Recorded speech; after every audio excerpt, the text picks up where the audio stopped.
ठीक।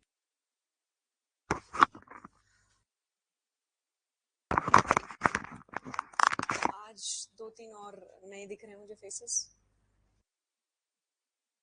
कहाँ थे तुम इतने दिनों से? अब ठीक रहोगे? हैं? सर्टिफिकेट लेके आए डॉक्टर का? देख ले। हाँ हाँ ठीक है। बेटर है। पहले पेन हो रही थी बहुत ज्यादा।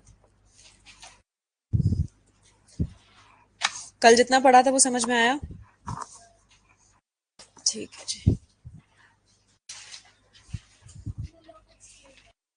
बिल ऑफ एक्सचेंज समझा देते हैं जी। और कुछ सबको समझ में आया हुआ? बाकी ट्रस्टी ठीक है जी। पेन दो भाई एक।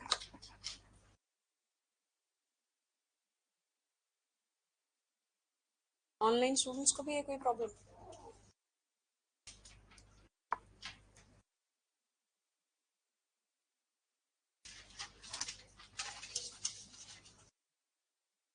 बिल ऑफ एक्सचेंज एक इंस्ट्रूमेंट है, मीन्स एक ऐसा रिटन डॉक्यूमेंट है जिसके थ्रू हम लोग प्रॉमिस में एंटर करते हैं कि हम अमाउंट जो है देंगे, बट वो अमाउंट हम एब्सोल्युटली देंगे, स्पेसिफाइड सम ऑफ मनी होगा नहीं होगा, वो बिल ऑफ एक्सचेंज की बात नहीं करता। बिल ऑफ एक्सचेंज में सिर्फ क्या है, इंक्लूसिव डेफिनेशन ऐड की गई है। इंक्लूसिव डेफिनेशन का मतलब कि सिर्फ और सिर्फ वो ये बता रहे हैं कि इसके अंदर एक हुंडी आती है जो हमने कल डिस्कस किए थे, और एक आपका चेक। चेक जो है आपका, जो आप प्रेजेंट करते हो बैंक्स में, वो भी एक बिल ऑफ एक्सचेंज ही है जिसके थ्रू एक पर्सन प्रॉमिस करता है दूसरे पर्सन को पेमेंट देना। तो ट्रस्टी के ऊपर एक सेकंड नाम है, ट्रस्टी के ऊपर में ट्रस्टी की डेफिनेशन में हमने बोला था कि ये 3 लोग ट्रस्टी नहीं होते, बाकी सब ट्रस्टी होंगे, बट ये 3 लोग ट्रस्टी नहीं होंगे। कौन कौन से ऐसे लोग हैं जो ट्रस्टी नहीं है? पहला बेनामीदार। बेनामीदार समझ में आया हुआ? वाइट में कन्वर्ट करता है ऑनस्टेंसिबल ऑनर। ठीक, मींस जो रियल ऑनर नहीं होता, बट वो डॉक्यूमेंट्स में रियल दिखता है। Next is the mortgagee who is remaining in the possession of after the mortgage money has been satisfied. मतलब जब हमने प्रॉपर्टी रहन की थी आपको, तो उसके बाद आपने उसको छुड़वा लिया, छुड़वाने के बाद भी आप उसकी पोजेशन में रह रहे हो प्रॉपर्टी में, तो वो आपका ट्रस्टी नहीं कहलाएगा, but mortgagee in wrongful possession कहलाता है। Third was wrongful possession। अब ये पोजेशन में क्या मैंने एग्जांपल दी थी? टेनेंट वाली एग्जांपल दी थी कि अगर टेनेंसी एग्रीमेंट खत्म हो जाए आप लोगों का, स्टिल आप उस जगह पे रह रहे हो, तो उसके हिसाब से वो रॉन्गफुल पोजेशन में माना जाएगा। रॉन्गफुल पोजेशन का मतलब कि यहाँ पे वो पर्सन जो है वो ट्रस्टी नहीं बनेगा एट एनी कॉस्ट। राइट, आप समझ में आए? ट्रस्टी में ये 3 ट्रस्टी नहीं है, डेफिनेशन नहीं दी गई है। ट्रस्टी की डेफिनेशन इंडियन ट्रस्ट एक्ट की करेंगे। हाँ जी, जरूरी नहीं है डिफाइन वर्ड हमेशा हर एक में आए, अमेंड भी हमेशा हर एक में आए। यूनिवर्सल लॉ होता है कि अमेंड तो होगा ही होगा, डिफाइन कहीं ना कहीं पे कुछ डेफिनेशंस होंगी। अगर यहाँ पे हमने डिफाइन नहीं किया तो हमारे पास एक पूरा प्रोविजन है, एक एक्ट है जो कि जनरल क्लॉजेस एक्ट है, जिसमें हम सारी डेफिनेशन देख सकते हैं। Any other question? No? Now questions में कुछ रह गया था हमारा? नहीं रह गया था? ठीक है, अब आ जाओ आप doctrine of latches, doctrine of prescription के ऊपर।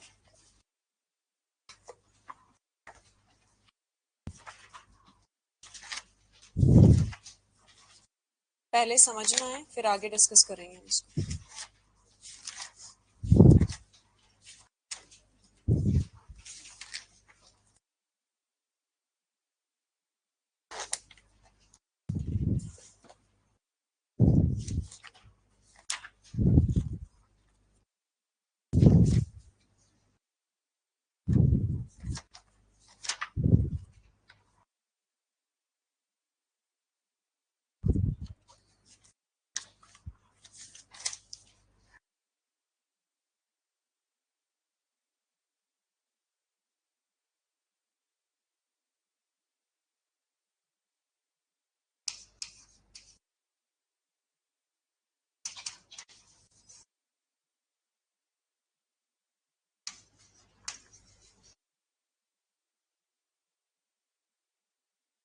डॉक्ट्रिन ऑफ लैचेस और डिले। जनरली लिमिटेशन एक्ट, चाहे वो पुराना कोई भी हो, अभी तक का जितना भी लिमिटेशन एक्ट है, वो किस चीज को डील करता है कि अगर आपका कहीं पे भी डिले हुआ है, उसकी कॉन्डोनेशन को, the basic purpose of the limitation act. So for that matter what we have to see is कि आपकी लैचेस की डॉक्ट्रिन, डिले की पुराने टाइम पे जो आपके रूल्स थे वो रूल्स अभी भी हैं, जहां पे आपने सुना होगा इक्विटी एंड गुड कंसाइंस। जहां पे आपका स्टैट्यूटरी प्रोविजन नहीं होगा ना, वहां पे आप किस रूल से गवर्न होगे, that is your justice, equity and good conscience. Justice, you all know that you have to do the justice towards the particular person, and equity means on an equitable basis, more or less equality के grounds पे। And good conscience means जो आपको अपनी prudence के हिसाब से सोचने पे कहेगी, जो आजकल हम कहते हैं ना जुडिशियल प्रूडेंस, तो वो judicial prudence means your good conscience कि आप कैसे डिसीजन दो। तो कहीं पे भी पुराने टाइम पे अगर एक्सप्रेस प्रोविजन नहीं होता था या किसी एक टॉपिक पे लॉ नहीं होता था, तो हम इन 3 रूल से गवर्न होते थे पुराने टाइम पे। Because we were governed by the Britishers, तो हम लोगों के कॉमन कोर्ट्स भी चला करते थे, England courts, common England courts, और उस हिसाब से हम कॉमन लॉ भी फॉलो किया करते, उसी के हिसाब से हम यहाँ पे भी इंस्पायर्ड है। इफ यू रिमेंबर 1877 या 1908 का लॉ ले लो, तो 1908 में हमें इंडिपेंडेंस नहीं मिली थी, तो हम लोग कौन से रूल से गवर्न होते थे, जो ब्रिटिशर्स के कुछ कुछ हद तक रूल सिमिलर थे, उनके साथ हम यहाँ पे गवर्न होते थे। फिर हमने इसको मेजरली अमेंड किया 1963 के एक्ट में, जो कि after the commencement of the Indian constitution था, moreover after this independence of our India nation. अब ऐसे केसेस के अंदर जो डिले और लैचेस की डॉक्ट्रिन थी वो आज भी है। वो प्रिस्क्रिप्शन के हिसाब से क्या कहते थे उस टाइम पे कि जो डिले और लैचेस, नहीं चल रहा, क्या नहीं चल रहा है? Am I audible? I think it's working. चल रहा है? हाँ,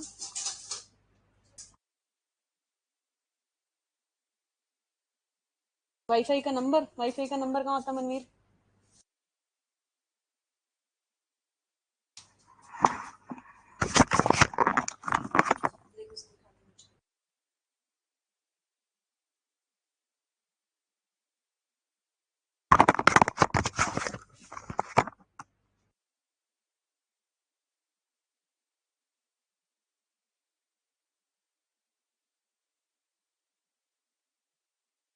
प्लीज आ जाए तो बात ही क्या है ना।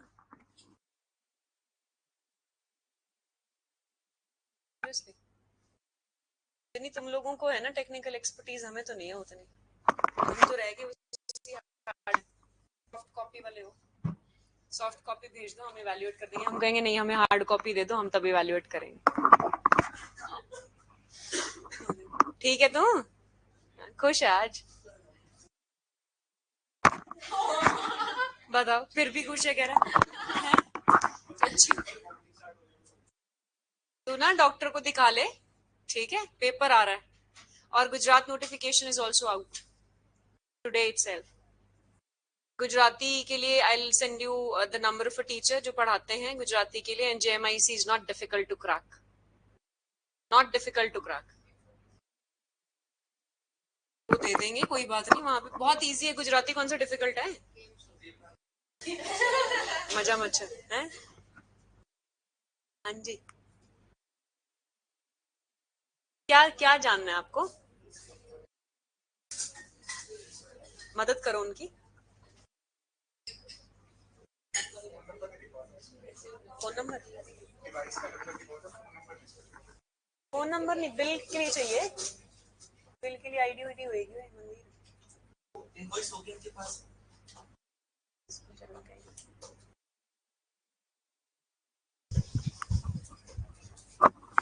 Control your emotions.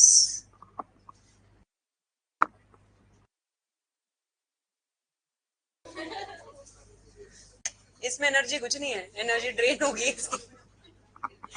ओआरएस मंगाते थे, it's better you be on liquid diet, that's it, except coffee.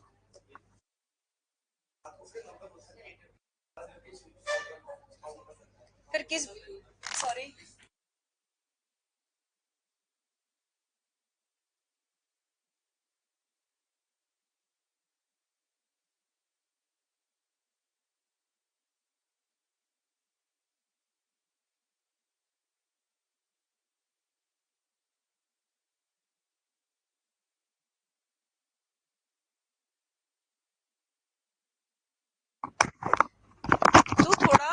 ध्यान से चीजों को देख, you should not take it for granted, it will take you for granted after a year और सो.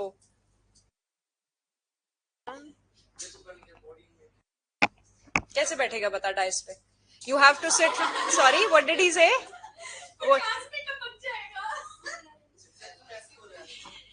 9:30 till 5:30 you have to be there. How will you manage the workload? There's a lot of stress.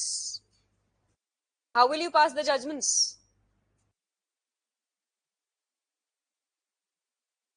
Logic देख रहे हो इसका? आदत है तो हाल क्या किया तूने अपनी आदत के साथ? हाँ, चलो रहने दो, वापस आ जाओ. बायो और साइंस और इसमें नहीं जाते.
हाँ जी, नाउ ऑडिबल. ठीक है जी, चलो जी.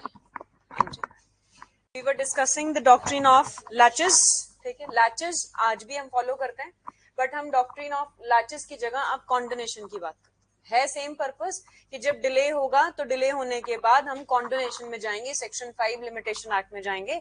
बट ये पुराना रूल था डॉक्ट्रिन ऑफ लैचेस का, जिसपे आपको 2 मार्क्स या 3 मार्क्स में लिखने को आता है शॉर्ट नोट. ठीक है, हम फॉलो कौन सी प्रिंसिपल एंड पॉलिसी करते हैं? Justice, equity and good conscience. इसी तरीके से आपके पहले के राइट्स थे डॉक्ट्रिन ऑफ प्रिस्क्रिप्शन. सुन लेना, फिर लिखवाऊंगी. डॉक्ट्रिन ऑफ प्रिस्क्रिप्शन या प्रिस्क्रिप्टिव राइट्स वो राइट्स होते थे जो बाय वे ऑफ ईजमेंट्स हम एक्वायर करते थे. ठीक है, अभी के लिए जब हम सेक्शन 25 और 26 पढ़ेंगे तो उसमें मैंने कल भी समझाया था कि 20 साल का टाइम पीरियड है. पुराने जुडिशियल सिस्टम के हिसाब से, पुराने स्टैट्यूट के हिसाब से आपका 10 साल का सिस्टम हुआ करता कि अगर हमें by way of an easement prescription rights को अवेल करना है तो हमें 10 साल के लिए अनइंटरप्टेड पीसेबल एंजॉयमेंट चाहिए. जैसे ही वो अनइंटरप्टेड पीसेबल एंजॉयमेंट आ जाएगी तो 10 साल कंप्लीट हो जाएंगे. We can go for the suit for declaration for the easementary rights. But अभी जो टाइम है that has been expended and the time period right now is 20 years. Clear है? So earlier the prescription was 10 years, now it is 20 years. ठीक है, अब इसके ऊपर लिखो पहले पैराग्राफ ऑफ द इंट्रोडक्शन. लिखो इंडियन जुडिशियल सिस्टम, ये हिस्ट्री है लगा लो. उसके बाद डॉक्ट्रिन ऑफ लैचेस, फिर डॉक्ट्रिन ऑफ प्रिस्क्रिप्शन आ जाएगी. ठीक है, Indian judicial system follows the rules of equity, follows the rules of equity in the court in the court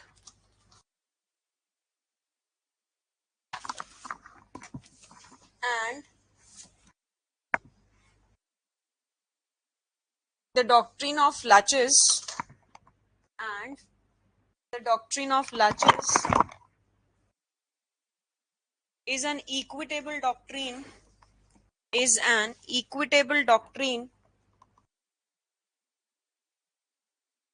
which is based on a maxim vigilantibus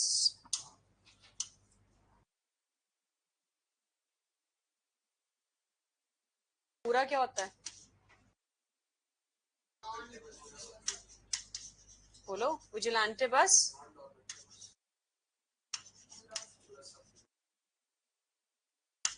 not डॉर्मेंटे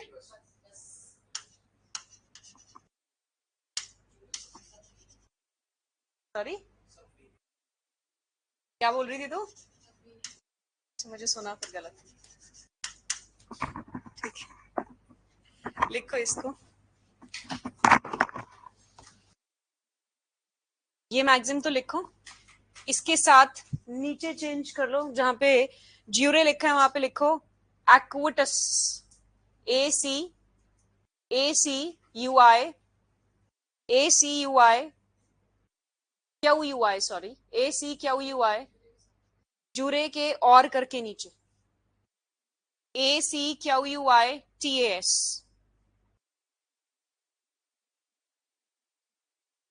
ठीक है now इसका meaning क्या होता है anyone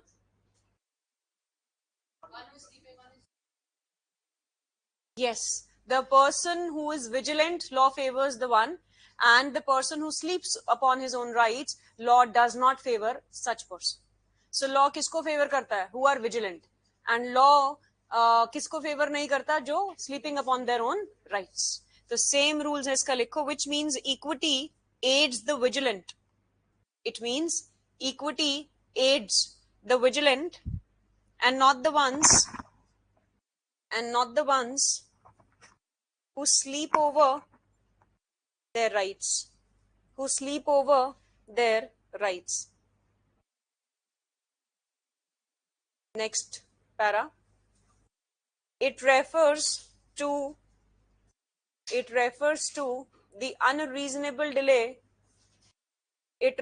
to the unreasonable delay. ये जो बाहर बैठे हैं बच्चे ये आप ही के बैच के देखना जरा पीछे वो बैठे हैं सामने उधर हाँ न्यू है ना उनका लिमिटेशन नहीं है It refers to the unreasonable delay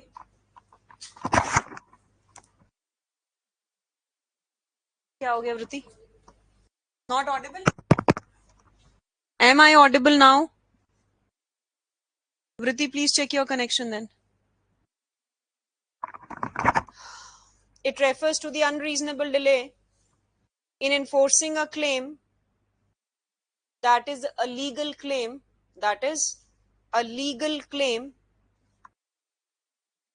and gives an equitable defense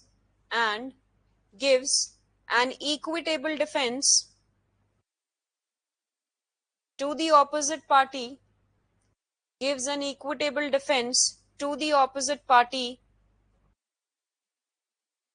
that such right which the party had to invoke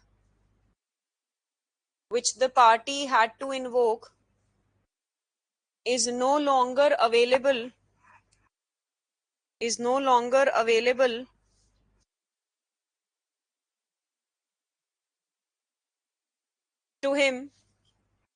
to him as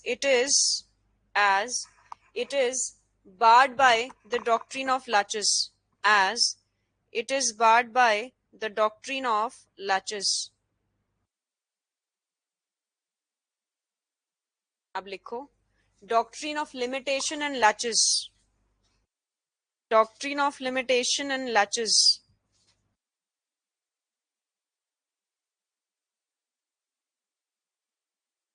The former is based upon the public policy and utility,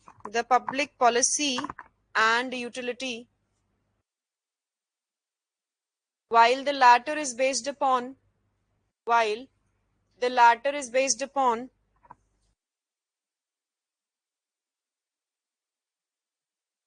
the equity,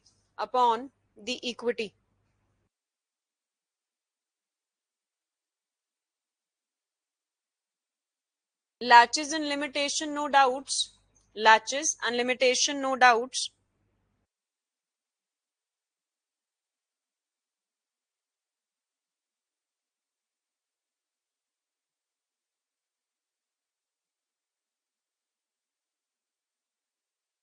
Deprives the plaintiff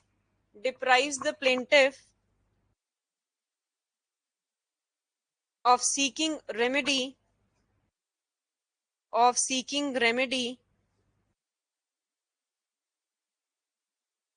however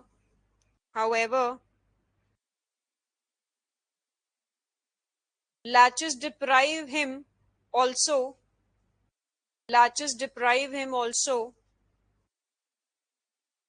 the general principles of equity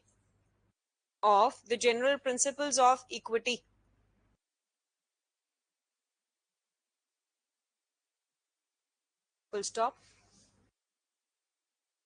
The deprivation of the plaintiff's remedy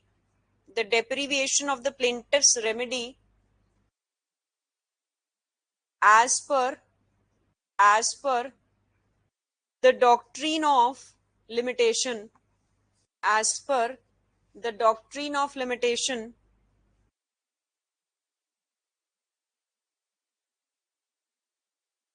can be done only by an express provision of law.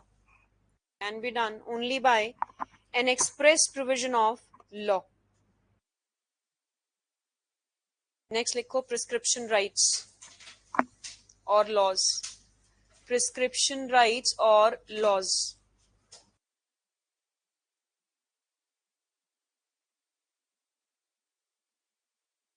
Prescription rights or laws that were prevalent before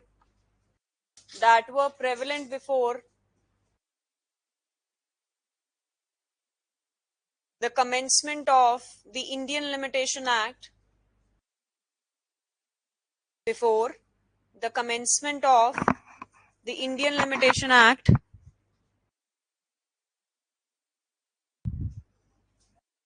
such rights were basically concerned क्या छूट गया? Before the commencement of the Indian Limitation Act, such rights were basically concerned with the acquisition of ownership. Was it part 4? कल पढ़ा था ना? Acquisition of ownership for an uninterrupted period of 10 years. Of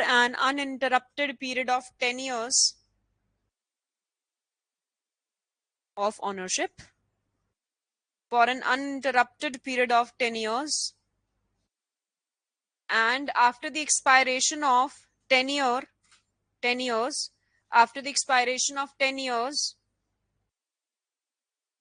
the remedy as well as the right used to get extinguished.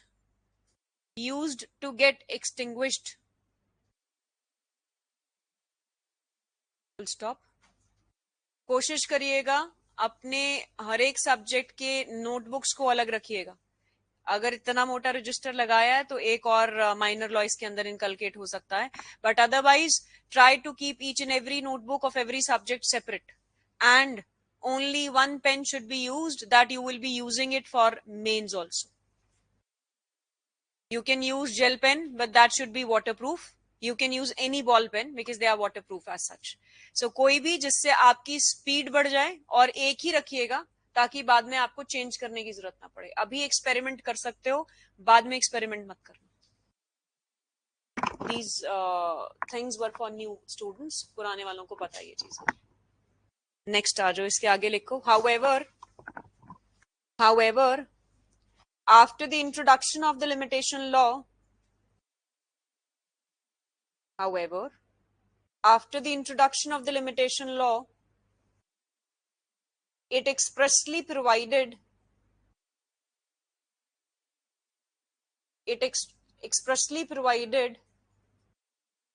that only the remedy will be extinguished,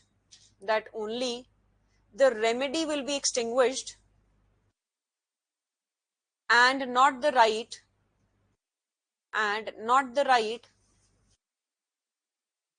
except section 27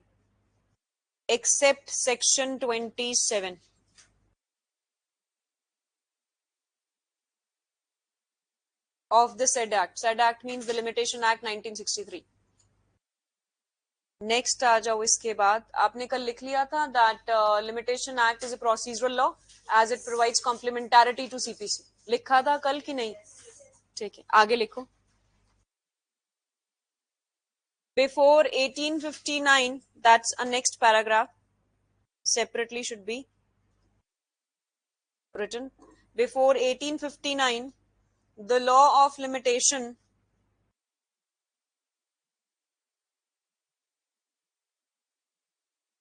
was divided into two parts. Number one,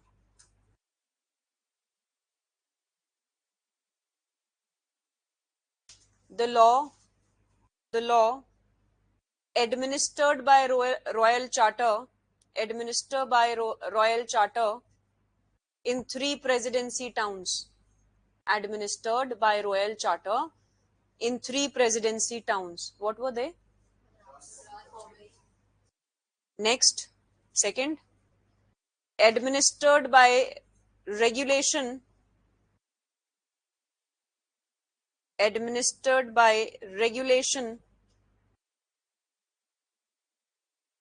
laid down for mufassil courts. MOFUSS mufassil MOFUSSIL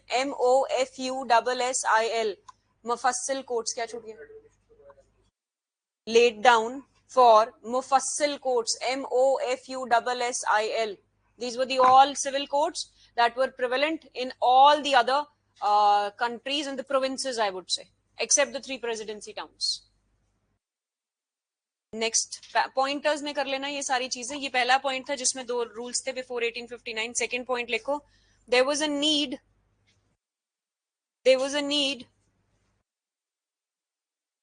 of a uniform law of limitation. There was a need of uniform law of limitation due to which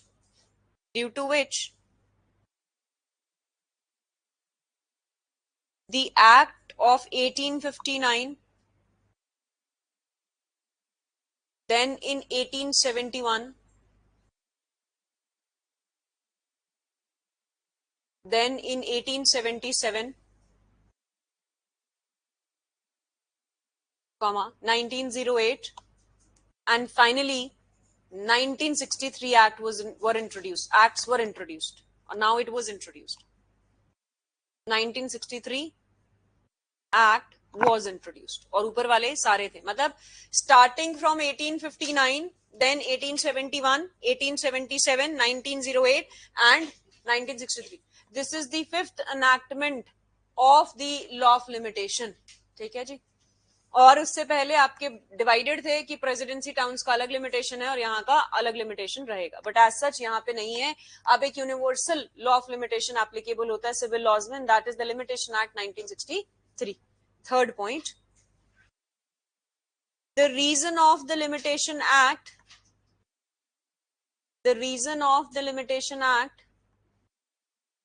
is basically to draw a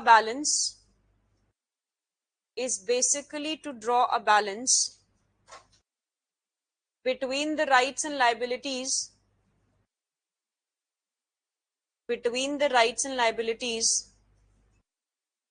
of different persons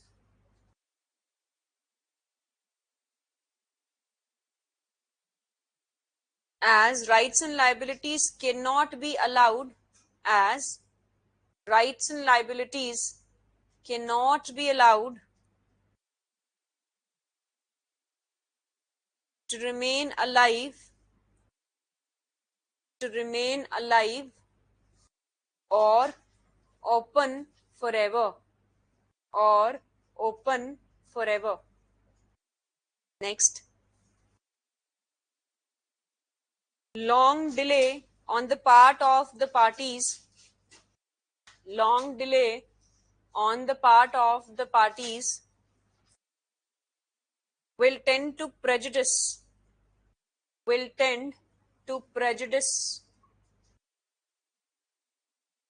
the justice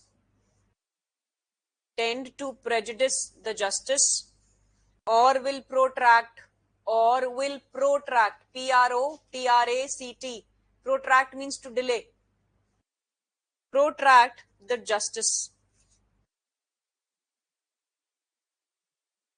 Therefore, same continuing point, therefore it was necessary to enforce such a law which could keep a vigil, vigil you understand, a check, upon the parties who were sleeping upon the parties who were sleeping upon their own rights, क्या छूट गया मैं, सब ठीक है.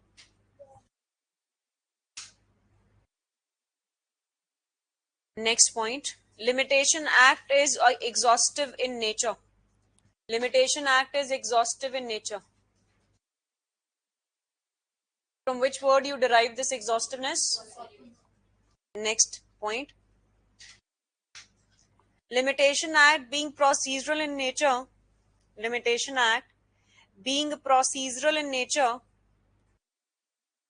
is retrospective in operation,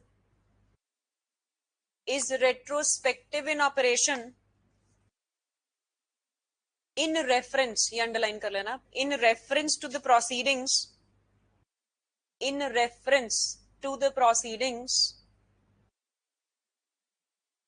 from the date of its enactment,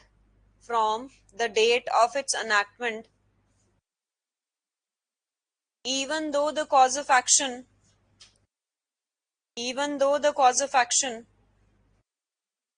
might have arisen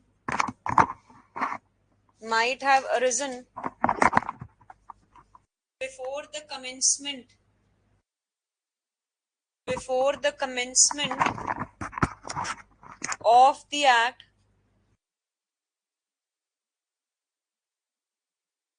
Section 31 of the present act, Piyush क्या छूट गया, sorry, arisen before the commencement of this act, Section 31 of the present act must be referred in this regard.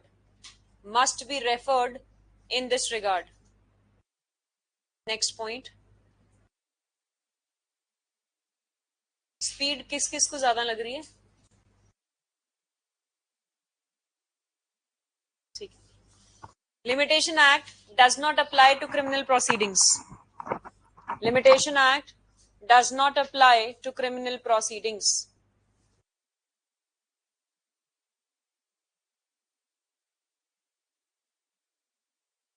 Next, this is very important for your understanding, this point. Limitation Act applies to the institution of proceedings. Limitation Act applies to the institution of proceedings and not on the continuance.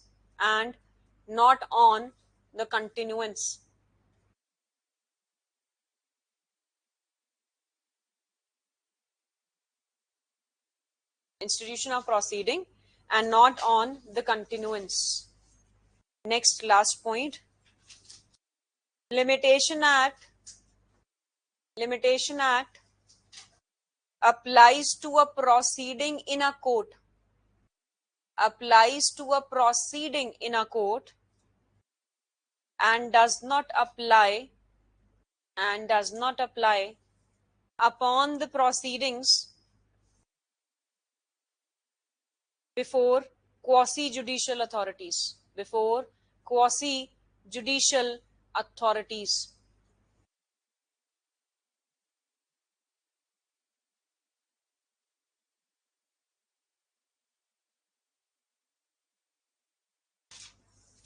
अब एक छोटा सा question आप लोगों के लिए. Do you understand the word petition now? Petitions are those petitions which are governed by the family law. Apart from this petition, there are writ petitions also. There are writ petitions in several forms. That may be in the form of these 5 writs. That may be SLP. That may be curative petition. That may be review petition. Is there any act, likewise the Limitation Act, or simply whether the Limitation Act applies to petitions under the Hindu law? अलग-अलग पूछूंगा. Whether the Limitation Act applies to petition under the Hindu law? Yes. What about divorce and desertion and cruelty grounds? Within how many days the petition for divorce has to be filed?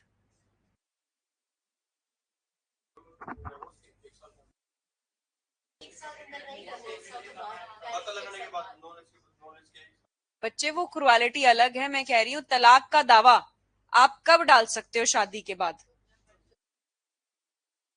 So there is no limitation with regard to the marriages. 29.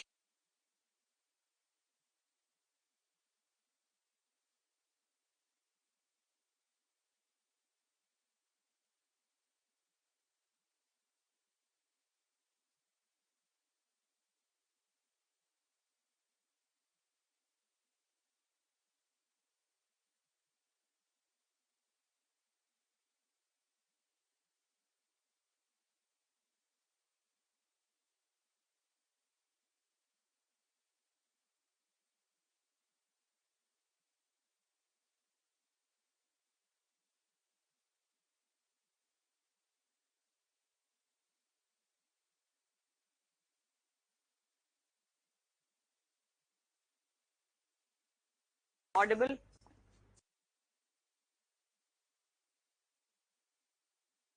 हाँ जी है. 29(3) states. अभी 29(3) पे ही हैं हम लोग. 29(3) states का क्या करता है कि मैरिज और डिवोर्स पे लिमिटेशन एक्ट नहीं लगेगा. ठीक है. So if a petition is for divorce, whether limitation act is applicable? If a petition is related to any marriage, that may be under the Hindu Marriage Act, whether this limitation act is applicable? No. But with regard to Hindu adoption, maybe cruelty, there are separate period that may be provided. But as such, upon that also, generally नहीं लगता. Reason behind that is, आपके जितने भी family laws हैं, they are generally governed based on the sentiments of the society as well as of the personal laws. Due to which आप personal laws में rigid law को नहीं लगा सकते. And that is why generally limitation act is not applicable. अब आ जाओ writ petitions पे. Writ petitions पे क्या हिंदू ये लिमिटेशन एक्ट लगता है? नहीं लगता. क्यों? अगर मैं आर्टिकल पीछे वाला आपको पढ़वाऊं, आपको नंबर देती हूं मैं वो आर्टिकल का, और आप उसको खोलो और बताओ कि नहीं लगता.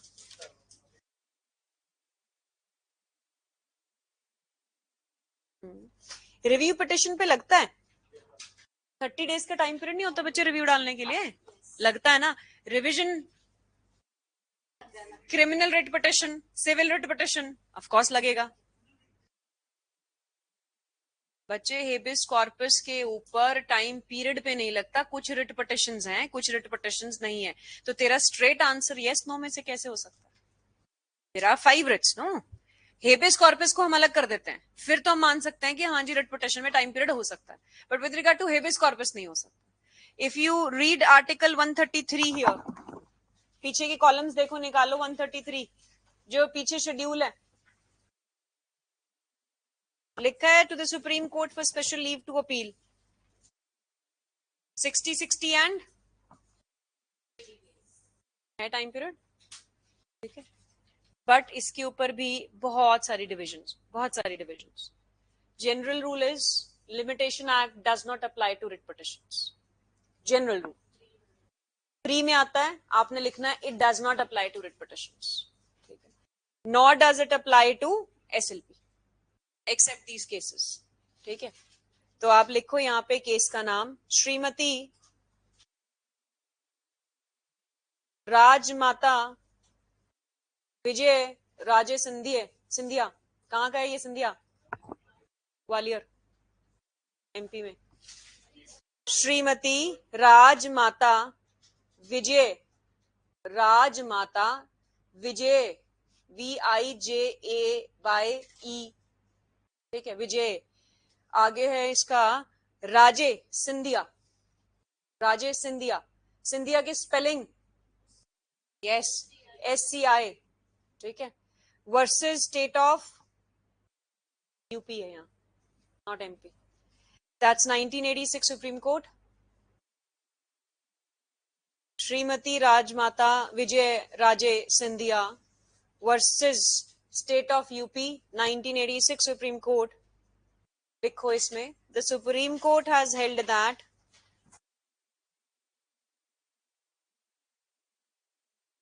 Limitation Act does not apply to writ petitions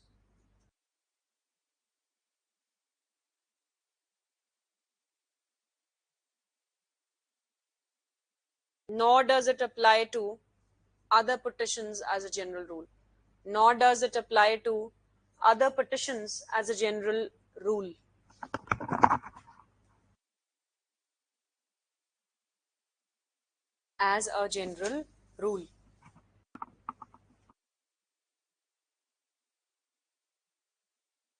ठीक है।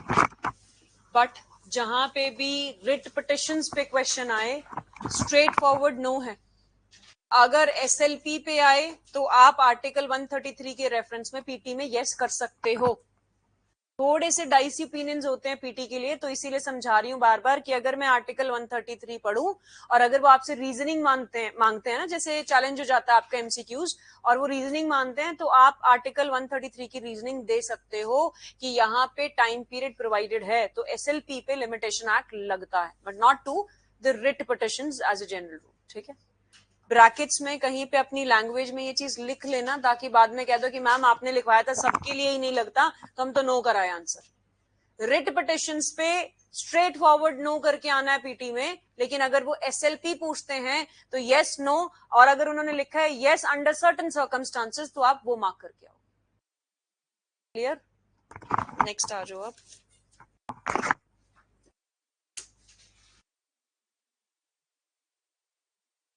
अब हम शुरू कर रहे हैं लिमिटेशन एक्ट प्रॉपरली। अभी तक जो कल हमने पढ़ा या आज भी पढ़ा अभी तक, वो सब था आपका बेसिक बैकग्राउंडर, जिसमें लिमिटेशन एक्ट को हमने डील किया, ठीक है। अब एक दो चीजें जो लिमिटेशन के सेक्शन 3 को समझने से पहले आपको समझनी पड़ेंगी। CPC के साथ इसकी लिंकेज बहुत है, तो एक रिक्वेस्ट करूंगी मैं उनसे जिन्होंने अभी तक CPC नहीं पढ़ा है, कि जो जो सेक्शन को मैं रेफर करूं CPC के या किसी भी ऑर्डर को रेफर करूं, तो आप वो घर जाके पढ़ोगे, और कोई उसमें डिस्प्यूट आएगा तो आप आके मुझसे पूछोगे, ठीक है। अब एक चीज समझना, क्लासिफिकेशंस हुआ करती थी पहले आप लोगों की, आपने अगर ज्यूरिस्प्रूडेंस पढ़ा हो तो। परफेक्ट राइट्स, इम्परफेक्ट राइट्स सुना है कभी? Perfect classification, imperfect classification, constitution में भी पढ़ाया है मैंने तुम्हें। Perfect classification, over inclusive classification, under inclusive classification पढ़ाया है कॉन्स्टिट्यूशन में? पढ़ाया तो है, बट याद नहीं है मैम, पूछ मत लेना, है ना। क्या होती है ये? आप लोगों से पूछती हूँ, अभी एग्जाम्पल देती हूँ, याद आ जाएगा। आप लोग यहाँ पे सब जुडिशरी के लिए आए हो। जुडिशरी के 3 स्टेजेस हैं, आप सब ने अभी तक कोई भी स्टेज नहीं पार किया, because now you are preparing. Is it a perfect classification कि हमने आपका एक बैच बनाया और एक ही में इंक्लूड कर दिया? ठीक है। आप में से कुछ ऐसे बच्चे हैं, मेजरली ऐसे बच्चे हैं जिनका इंटरव्यू पेंडिंग है और हम उनको बेस फाउंडेशन कोर्स करा रहे हैं.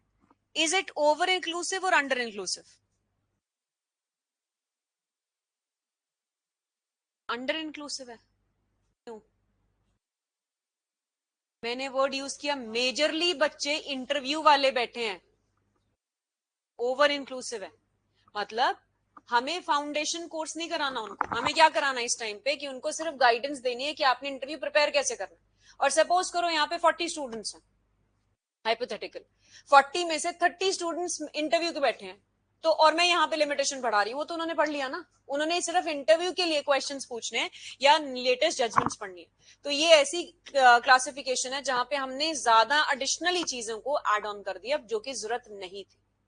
हाँ, अगर बच्चे ही 5 बैठे होते हैं इंटरव्यू के या मेंस के बैठे हैं 5 बच्चे, बाकी सब फाउंडेशन कोर्स के, तो चल सकता है.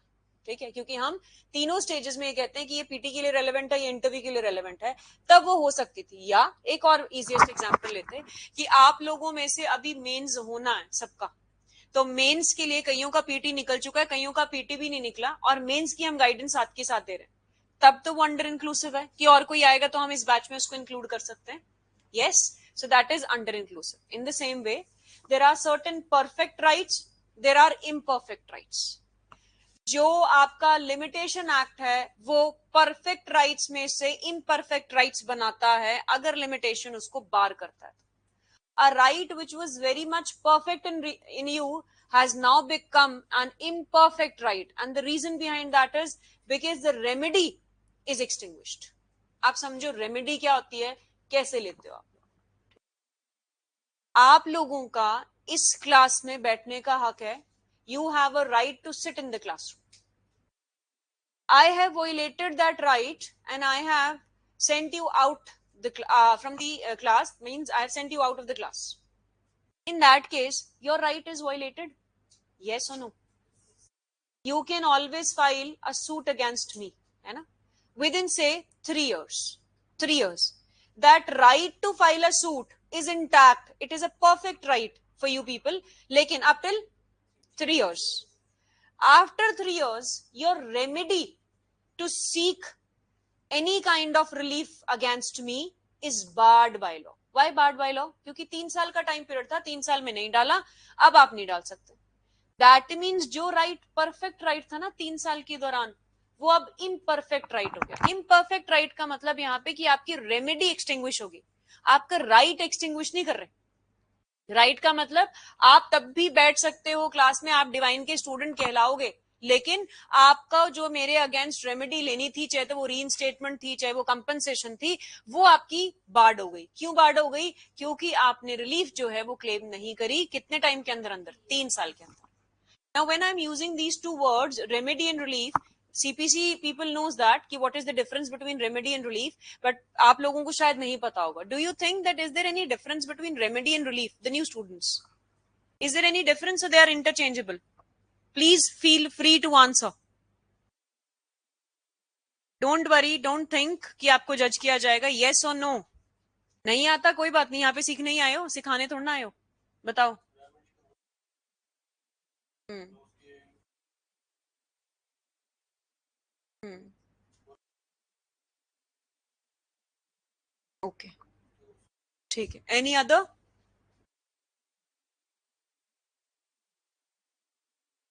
हम्म.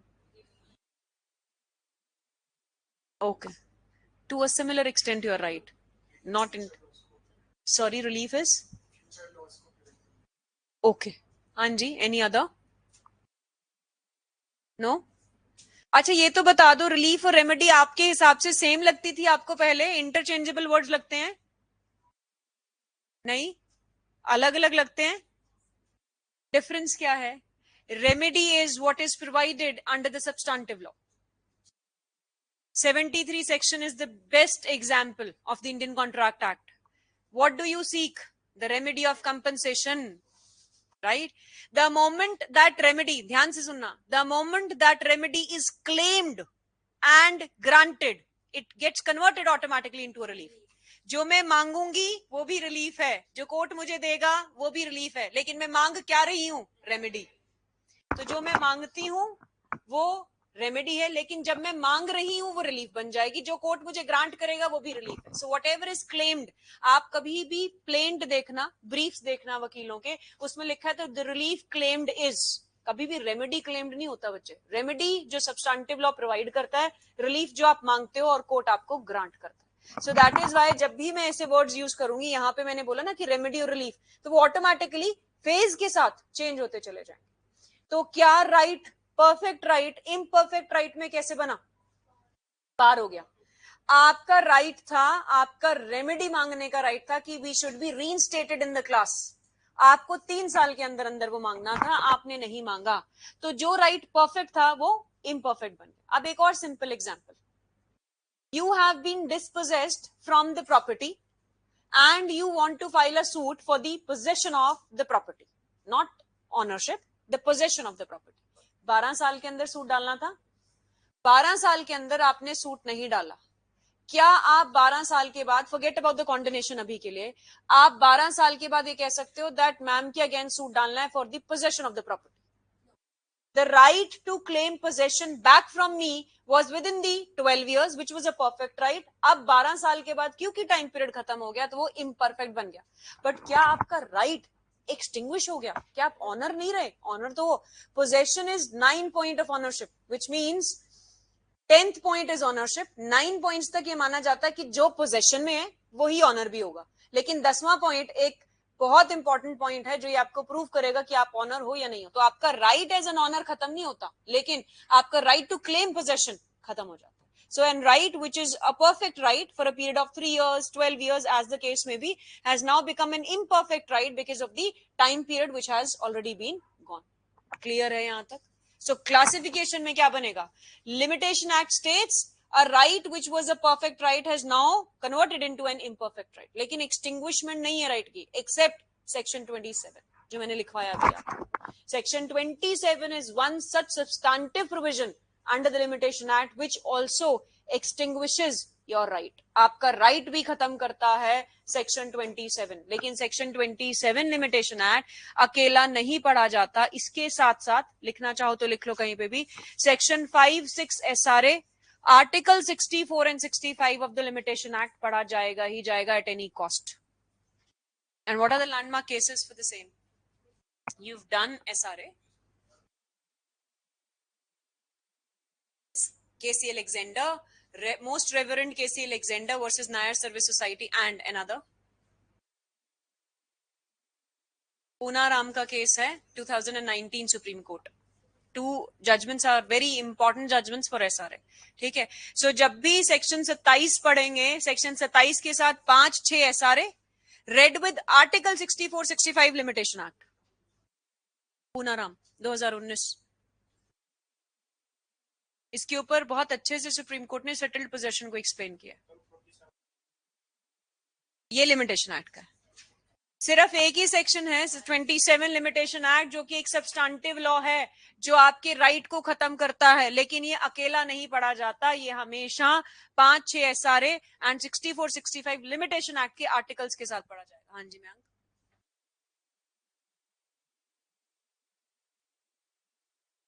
that is not that relevant, only these 2 are the landmark judgments, right? हाँ जी, समझ में आया यहाँ तक? परफेक्ट इम्परफेक्ट राइट समझ में आए सबको? अब सेक्शन 3 पे, सेक्शन 3 को ब्रीफिंग के हिसाब से समझेंगे। अभी है ना टाइम हमारे पास, 150 पे एंड होता है। सीपीसी फिर लिंगर ऑन हो जाएगा जैसे हमारा कॉन्स्टिट्यूशन, टाइम नहीं मिलेगा। And there is a possibility that I may take up your rent act today also, and I will wind up the rent act within a week. Maybe this lecture adjustment would be there instead of Rohit sir. I will be taking up the lecture for rent act. Not sure, but we'll let you know. हाँ, पंजाब वाला ही कराऊंगी अभी तो। फिर मैं starting से बच्चे, starting से 5-6 दिन के अंदर अंदर वो खत्म भी हो जाएगा। तो वो रेंट एक्ट अगर जिसने भी लगाना हो तो वो लगा लेना, ठीक है? पॉसिबिलिटी है, अभी मैं जाके देखती हूँ, बात करती हूँ कि मेरे पास टाइम है या स्लॉट्स कैसे अवेलेबल है, बिकॉज 5:20 पे आई थिंक खत्म होता है वो।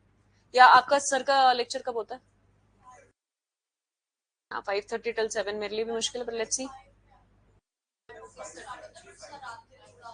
5 to 6:30 है ना, so we'll think of it and then we'll decide. Coming back, सिर्फ समझ लो, लिखना कुछ नहीं है. सेक्शन 3 को कल दोबारा से समझेंगे. सिर्फ अभी के लिए आप सेक्शन 3 का सबसेक्शन 2 पढ़ के आना साथ में. अब वो समझना क्या है वो देख लो क्या है. Suit is said to be instituted. आपको मैंने अभी लिखवाया पॉइंटर्स के अंदर कि जो भी लिमिटेशन एक्ट है वो इंस्टीट्यूशन ऑफ सूट्स पे लगता है, कंटिन्यूएंस पे नहीं लगता. याद है वो कल डायग्राम बनाया था कि आपका cause of action and PP इतना निकल के आया, तो विद इन दैट सूट पे लगेगा. अगर पीपी के बाद सूट डाला वो बार्ड हो जाएगा, मींस इंस्टीट्यूशन ही बार्ड है आपकी. ठीक है. इसके साथ कल मैं सेक्शन 9 सीपीसी पढ़ाऊंगी. So those who are not keeping CPC bare acts, please bring the CPC bare acts also with you. अब इसमें सूट कब से इंस्टीट्यूटेड माना जाता है. ठीक है. 3 टर्मिनोलॉजीज हैं, ध्यान रखना. अपील इज प्रेफर्ड हमेशा, suit is instituted and an application is made. ठीक है. गलत मत कर देना, suit is made, application is instituted और कुछ और कराओ. ऐसा नहीं होता है. वहीं पे आपके एग्जाम में 0 मार्क्स हो जाएंगे. सूट इंस्टीट्यूट होता है. अब सूट इंस्टीट्यूट होता कैसे?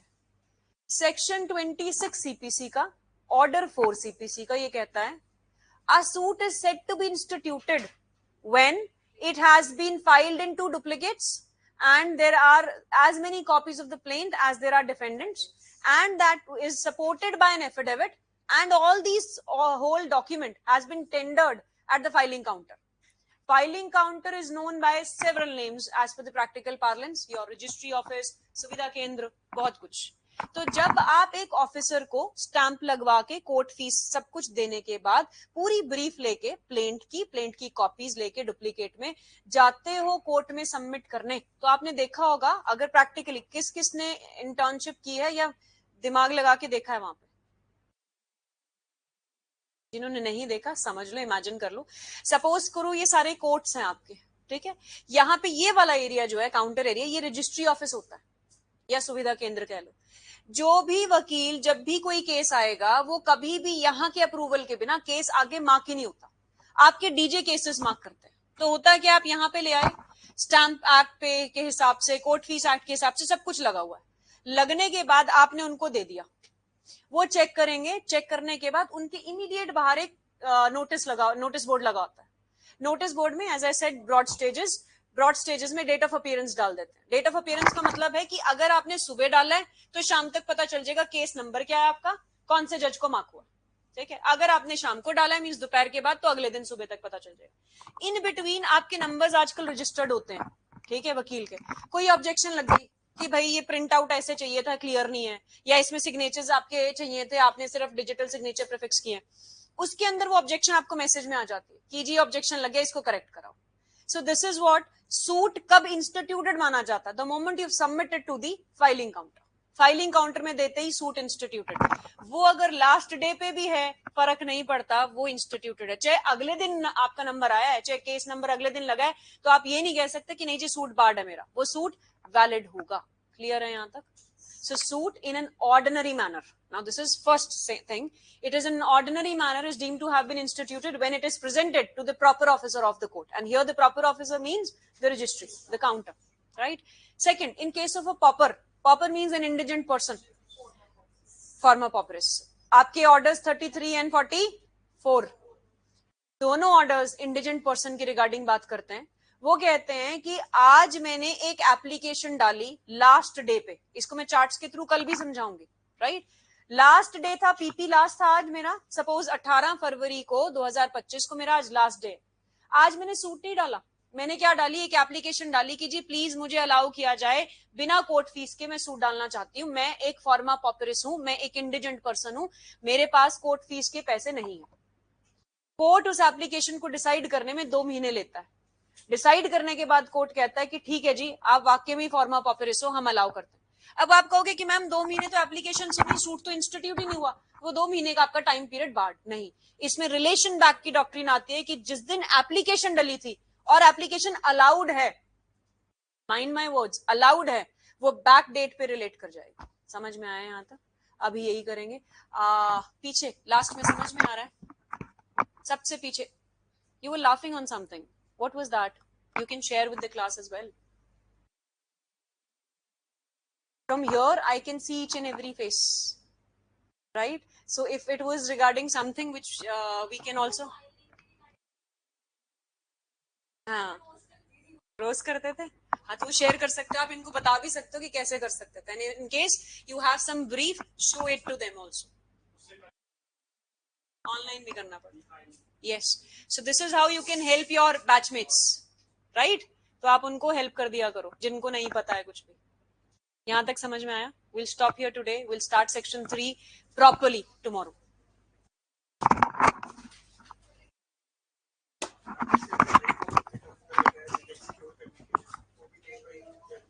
पिछली डेट तभी तो कहते हैं बच्चे वो जानबूझ के ऑब्जेक्शंस लगाते हैं कई बार, ताकि रोस्टर चेंज होने के बाद किसी और पे चला जाए, ताकि लिमिटेशन पीरियड भी बच जाए हमारा. ठीक है जी. Online students ending the session and 2:15 पे सीपीसी शुरू करेंगे.